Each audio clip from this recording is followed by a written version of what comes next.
नमस्कार। पिछली कक्षा में हम पढ़ रहे थे होबिन होस रिएक्शन को। आज हम पढ़ने वाले हैं फॉर्माइलेशन को, फॉर्मिलीकरण को, और इस रिएक्शंस के अंतर्गत मोस्टली रूप से हम पढ़ने वाले हैं गाटरमान सिंथेसिस को, या फिर जिसे गाटरमान अभिक्रिया भी बोला जाता है। तो आज का हमारा टॉपिक रहने वाला है गाटरमान अभिक्रिया, या जिसे गाटरमान संश्लेषण बोलते हैं, या जिसे गाटरमान सिंथेसिस बोलते हैं। जी हाँ, यहाँ पे आप रिएक्शंस का टाइप डाल लीजिएगा। रिएक्शन नंबर यहाँ पे जितने भी हो 3 होगी शायद तक। तो यहाँ पे देखिए अपन पढ़ने वाले हैं फॉर्माइलेशन, अर्थात हिंदी में यदि मैं बात करूं तो जिसे अपन बोलते हैं फॉर्मिलीकरण। जी हाँ, फॉर्मिलीकरण। इस रिएक्शंस के अंतर्गत एक दो रिएक्शन हम पढ़ने वाले हैं कि किस प्रकार से हमारी 2 और 5 पोजीशंस पर एल्डिहाइड समूह किस प्रकार से जुड़ता है। यहाँ पे देखिए अपन सबसे पहले इस फॉर्मलाइजेशन के अंतर्गत कौन सी रिएक्शंस को पढ़ेंगे। तो इसके अंतर्गत नंबर ए पॉइंट डालिए, गाटरमान रिएक्शन, या जिसे अपन हिंदी में गाटरमान अभिक्रिया भी बोलते हैं। तो आज हम इस टॉपिक को लेकर चर्चा करने वाले हैं इस वीडियो के अंतर्गत कि गाटरमान सिंथेसिस आखिर में होता कैसा है और किस प्रकार से होता है, ऐसा हम यहाँ पे जानने वाले हैं। तो देखिए हम पाइरोल की रिएक्शन पढ़ रहे थे, यानी जो भी पाइरोल है जो किस प्रकार की केमिकल रिएक्शन देता है उनको लेकर हम यहाँ पे चर्चा कर रहे थे, जिसमें गाटरमान सिंथेसिस के अंतर्गत देखिए क्या रहने वाला है। हमें पता है कि पाइरोल होगा एक 5 मेंबर्स हेटेरोसाइक्लिक कंपाउंड होगा। यहाँ पे देखिए जो भी रिएजेंट है उसके रूप में कौन कौन होंगे।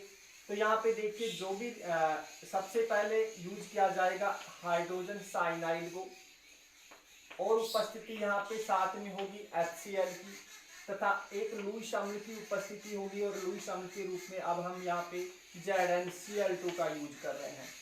इसके बाद में हम यहाँ पे यूज करने वाले हैं सेकेंड स्टेप के रूप में हाइड्रोलाइसिस प्रोसेस को। जी हाँ, हाइड्रोलाइसिस को। यदि आपके ये रिएजेंट याद है तो आसानी से रिएक्शन आप कर सकते हो। तो यहाँ पे हाइड्रोलाइसिस प्रोसेस होगा।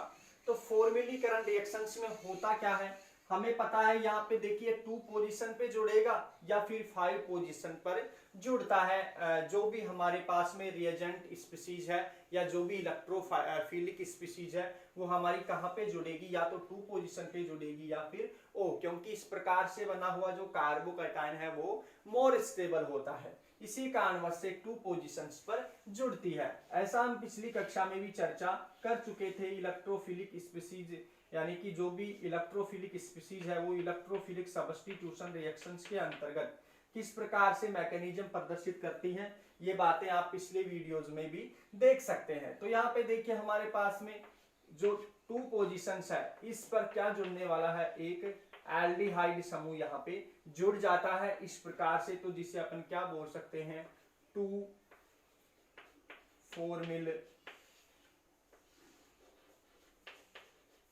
पाइरोल। तो हमें यहाँ पे प्राप्त होता है, ये हमारी क्या हो जाती है, रिएक्शन हो जाती है। तो ये हुई कैसे होगी, ये बातें हम विभिन्न चरणों के माध्यम से मैकेनिज्म के अंतर्गत समझने वाले हैं। तो देखिए सबसे पहले हम स्टेप फर्स्ट में किसका फॉर्मेशन करेंगे, हमें इलेक्ट्रोफिलिक स्पीसीज को बनाना होगा, यानी जो इलेक्ट्रोफाइल के समान व्यवहार करे, इलेक्ट्रॉन न्यून स्पीसीज हो, जिसका ऑक्टेंट इनकम्प्लीट हो। हमें ऐसी स्पीसीज का क्या करना पड़ेगा, सर्वप्रथम फॉर्मेशन करना पड़ेगा। उसके बाद में उस इलेक्ट्रोफाइल का आक्रमण करवाना होगा पाइरोल रिंग के ऊपर। फिर हम जो भी चरण अपनाते जाएंगे और हमें प्राप्त क्या करना होगा, 2 फॉर्मिल पाइरोल को। फिर उसके मध्य में यहाँ पे हम चरण अपनाने वाले हैं हाइड्रोलाइसिस को। तो देखिए वो किन किन चरणों में इस रिएक्शंस का निर्माण होता है, हम इस रिएक्शंस के अंतर्गत देखेंगे। तो आप इस रिएक्शंस को उतार सकते हैं। इसके बाद में हम पढ़ने वाले हैं मैकेनिज्म को। तो देखिए सबसे पहले हमें स्टेप में किसका फॉर्मेशन करना होगा, इलेक्ट्रोफाइल का फॉर्मेशन करना होगा। तो हम इन रिएजेंट का यूज करते हुए किसका फॉर्मेशन करेंगे, इलेक्ट्रोफाइल का निर्माण करने वाले हैं। तो स्टेप मैकेनिज्म के अंतर्गत मैकेनिज्म के अंतर्गत आप स्टेप फर्स्ट यूज कर सकते हैं। मैं इसको चरणबद्ध तरीके से समझा दूंगा आपको कि स्टेप फर्स्ट में क्या करेंगे। सर्वप्रथम फॉर्मेशन ऑफ इलेक्ट्रोफाइल। तो देखिए सबसे पहले इलेक्ट्रोफाइल का निर्माण किस प्रकार से किया जाता है। हमने रिएजेंट के रूप में HCl लिया था, हमें यहाँ पे HCl लिखना होगा और उपस्थिति यहाँ पे थी HCl की। तो देखिए सबसे पहले यहाँ पे देखिए मैं किस प्रकार से रिएक्शन करवाऊंगा, बड़ा आसानी से आप इसको समझिएगा और बिल्कुल ध्यानपूर्वक इन स्टेपों को आप समझते हुए चलिएगा। तो देखिए यहाँ पे कार्बन है, यहाँ पे नाइट्रोजन है, यहाँ पे हाइड्रोजन है और यहाँ पे क्लोरीन है। तो हमें यहाँ पे देखिए इन बॉन्डों को तोड़ना पड़ेगा। सबसे पहले देखिए यहाँ पे नाइट्रोजन है और यहाँ पे जो नाइट्रोजन है यहाँ पे मोर इलेक्ट्रोनेगेटिव एटम है, जिसके कारणवश इलेक्ट्रॉन जब भी शिफ्ट होंगे तो नाइट्रोजन की तरफ शिफ्ट होने वाले हैं, ना कि कार्बन की तरफ। तो ऐसा आप जानते होंगे। तो देखिए यहाँ पे जब भी ये बॉन्ड शिफ्ट होगा तो ये नाइट्रोजन की तरफ शिफ्ट होगा। तो जैसे ये बॉन्ड उधर शिफ्ट होगा तो ये बॉन्ड के इलेक्ट्रॉन नाइट्रोजन पर शिफ्ट होने के कारण यहाँ पे नेगेटिव चार्ज जनरेट हो जाता है और यहाँ पे ये इलेक्ट्रॉन यदि यहाँ पे उपस्थित नहीं होंगे तो कार्बन की वैलेंसी 3 रह जाती है। इसी कारणवश से यहाँ पे किस चार्ज का फॉर्मेशन हो जाएगा, प्लस पोजीशंस का, यानी कि पॉजिटिव चार्ज का फॉर्मेशन हो जाता है। अब ये जो नेगेटिव चार्ज है, ये नेगेटिव चार्ज आक्रमण करेगा किसके ऊपर, हाइड्रोजन को। तो यहां से ये हाइड्रोजन को निकालेगा किस रूप में, H+ के रूप में, क्योंकि H- के रूप में तो निकाल नहीं सकता, क्योंकि इस प्रकार से हाइड्रोजन पर इसको H+ के रूप में ग्रहण कर लेगा नाइट्रोजन। और ये बॉन्ड के इलेक्ट्रॉन है, ये जो सिग्मा बॉन्ड के इलेक्ट्रॉन है ये शिफ्ट हो जाएंगे किसकी तरफ, क्लोरीन की तरफ। तो क्लोरीन पे कौन सा चार्ज आ जाएगा, नेगेटिव चार्ज आ जाएगा। अब ये जो नेगेटिव चार्ज है ये आक्रमण करता है किस पोजीशंस पर, जहां पे इसको रिक्तता दिखेगी इलेक्ट्रॉनों की, यानी कि इलेक्ट्रॉनों की कमी दिखेगी। तो हमने एक ही चरण में इतने सारे स्टेप यहाँ पे कवर कर दिए हैं, प्रत्येक को लाइनों के माध्यम से हमने यहाँ पे समझा दिया है। तो देखिए क्या स्पीसीज हमें मिलती है उसके ऊपर हम यहाँ पे चर्चा करेंगे। तो देखिए यह हाइड्रोजन समान इसी प्रकार से रहने वाला है, ये कार्बन रहने वाला है, इस कार्बन से ये वाला क्लोरीन यहाँ पे जुड़ चुका है, यहाँ पे डबल बॉन्ड आ गया है, यहाँ पे नाइट्रोजन है और इस नाइट्रोजन के साथ में क्या है, हाइड्रोजन है। इस प्रकार से अभी भी देखिए हमारा इलेक्ट्रोफाइल तैयारी नहीं हुआ है। तो किस प्रकार से करेंगे, यदि यहाँ पे देखिए हमने यहाँ पे लुईस अम्ल के रूप में ZnCl2 का यूज किया था, क्योंकि रिक्त P एंड रिक्त D कक्षक एंड इलेक्ट्रॉन न्यून स्पीसीज जिनका ऑक्टेंट कंप्लीट नहीं होता वो सभी के सभी किस प्रकार से व्यवहार प्रदर्शित कर सकते हैं, इलेक्ट्रॉन न्यून species as a Lewis acid की तरह व्यवहार प्रदर्शित कर सकते हैं। तो हमने यहाँ पे लुईस अम्ल के रूप में ZnCl2 को यूज यहाँ पे किया है इस प्रकार से। तो हमारे पास में जो ये जो इलेक्ट्रॉन न्यून स्पीसीज, इलेक्ट्रो की कमी वाली स्पीसीज है जो लुईस अम्ल की तरह व्यवहार प्रदर्शित कर रही है, ये क्या करेगी, यहाँ से ये जो जिंक है यहाँ से इस क्लोरीन को बाहर निकाल लेगा और हमारे पास में किसका फॉर्मेशन हो जाएगा, एक इमीनियम आयन का यहाँ पे, यानी कि इमिनो प्रकार का जो इलेक्ट्रोफाइल है यहाँ पे इसका फॉर्मेशन हो जाता है। और यहाँ पे देखिए इस प्रकार से नाइट्रोजन और हाइड्रोजन। तो यहाँ पे देखिए एक प्रकार से हमने किसको तैयार कर लिया है, एक इलेक्ट्रोफाइल को तैयार कर लिया है और साथ में यहाँ पे बनता है क्या, ZnCl3 यहाँ पे माइनस। तो हमें यूज यहाँ पे सबसे पहले इलेक्ट्रोफाइल का करना होगा।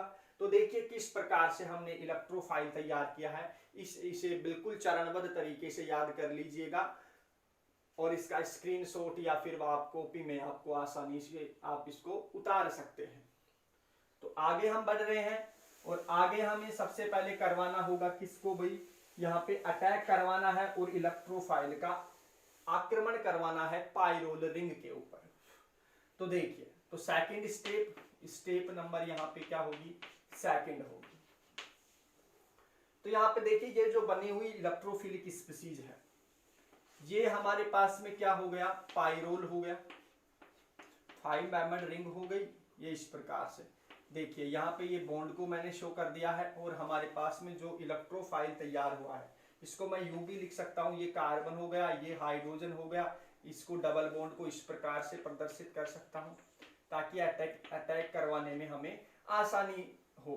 तो देखिए इसका आक्रमण, इस इलेक्ट्रोफिलिक स्पीसीज का आक्रमण, देखिए यहाँ पे हाइड्रोजन है, इस इलेक्ट्रोफाइल का आक्रमण यदि मैं 2 पोजीशंस पर करवाता हूं तो यहाँ पे देखिए आते ही इलेक्ट्रॉनों की रिक्तता हो जाएगी और ये बॉन्ड के इलेक्ट्रॉन हैं जो इसी कार्बन की तरफ शिफ्ट हो जाएंगे, जिसके कारण से यहाँ पे पॉजिटिव चार्ज जनरेट हो जाएगा। इस पॉजिटिव चार्ज को हम यूं दर्शा देते हैं,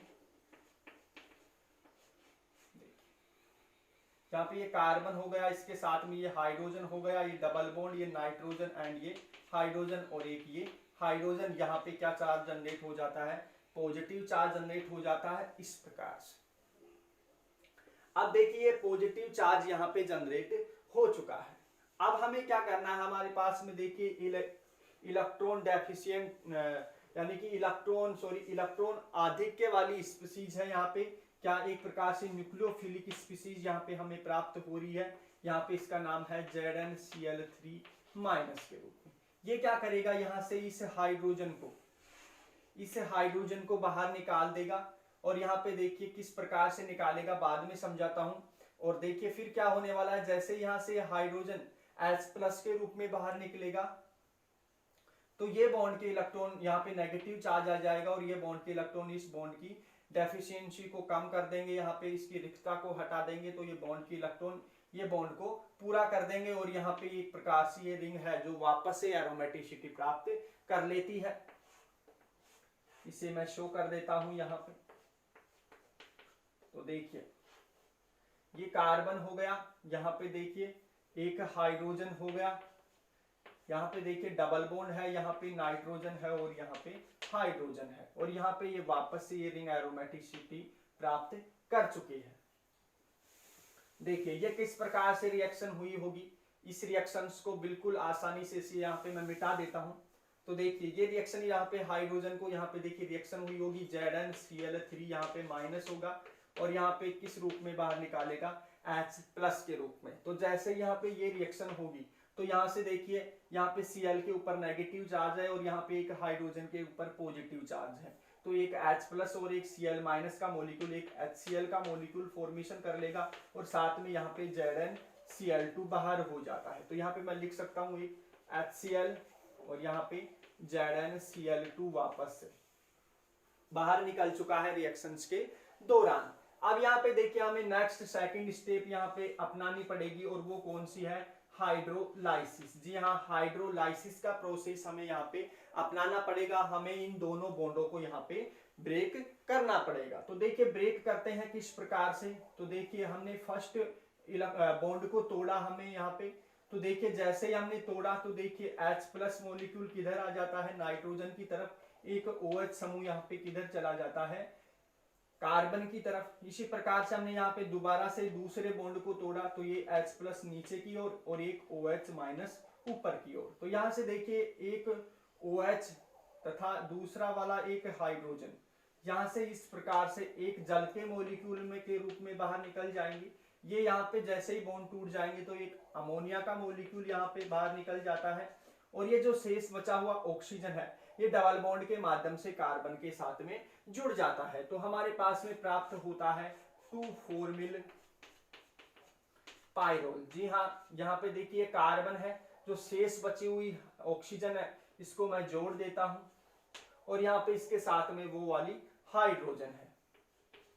तो यहाँ पे हमें प्रोडक्ट के रूप में ये क्या प्राप्त हो जाता है, ये 2 पोजीशंस पर ये 2 क्या हो गया, 4-मिल पाइरोल। तो इस प्रकार से हम 2,4-मिल पाइरोल को प्राप्त कर सकते हैं। एक बार दोबारा से रिवाइज करा देता हूं।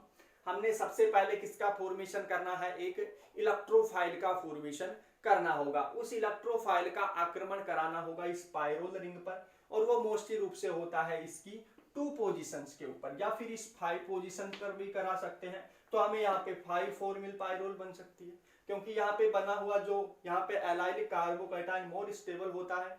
जैसे ही ये आक्रमण करता है तो ये कार्बोकैटायन यहाँ पे मोर स्टेबल कार्बोकैटायन फॉर्मेशन होने के कारण यहाँ पे 2 पोजीशंस के ऊपर यहाँ पे ये इलेक्ट्रोफाइल आक्रमण करता है। तो हमें यहाँ पे देखिए, फिर हम ZnCl3 के माध्यम से इस हाइड्रोजन को बाहर निकाल देते हैं, तो हमारे पास बनता है क्या, HCl और ZnCl2। फिर हम इस स्टेप के अंतर्गत करवाते हैं हाइड्रोलाइसिस। देखिए ध्यानपूर्वक रूप से यहाँ पे हमने हाइड्रोलाइसिस को किस प्रकार से किया है। तो यहाँ पे एक जल का मॉलिक्यूल बाहर निकल जाता है और एक अमोनिया का छोटा मॉलिक्यूल बाहर निकल जाता है। इसके बाद में हमें प्राप्त होता है 2 फॉर्मिल पायरोल। तो यहाँ पे देखिए एक रिएक्शन यहाँ पे हमने संपन्न कर चुके हैं गाटरमान रिएक्शंस को, और किस प्रकार से फॉर्मलाइजेशन ये करती है। तो आज के लिए इतना ही, धन्यवाद।